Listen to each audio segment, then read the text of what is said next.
guys.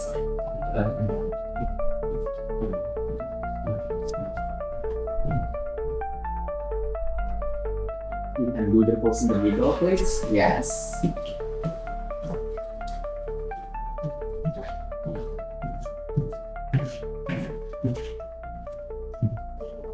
Hello, Nina. How are you? Right. Can you tell us about yourself, Nina? من همونجور که می‌دونی مینا هستم.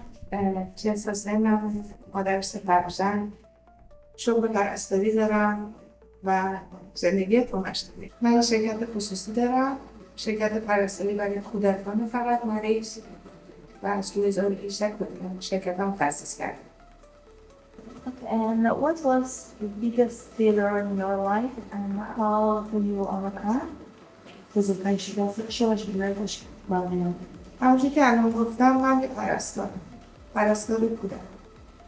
من برای کودکانی که کار میکنم زندگیشون به یک روز، یک ساعت و یک ثانیه بستگی داشته باشه و این چالنجی که من هر روز باهاش مشکل نیست، چالنجی که باهاش دارم کار میکنم و من اینو هر روز باید برم خونه. من یک مادرم و یک همسرم. مگه نتونم با کارم چالنجمو درست بکنم؟ نمیتونم. هم کار بکنم، هم تو خونم مادر باشم و همسر.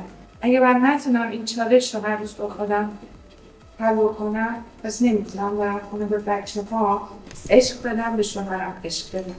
زندگی چالنجه واسه من هر روز بشه. کلمه شکست تو دیکشنری من جایگزین نیست. و چجوری برنامه شدی یعنی شکست بارون؟ من چالنج مثلا شکست وجود نداره. شکست تو زندگی من وجود نداره. من با تلاش با قدرت فکری که دارم میتونم کار بکنم. اوکی. Thank you.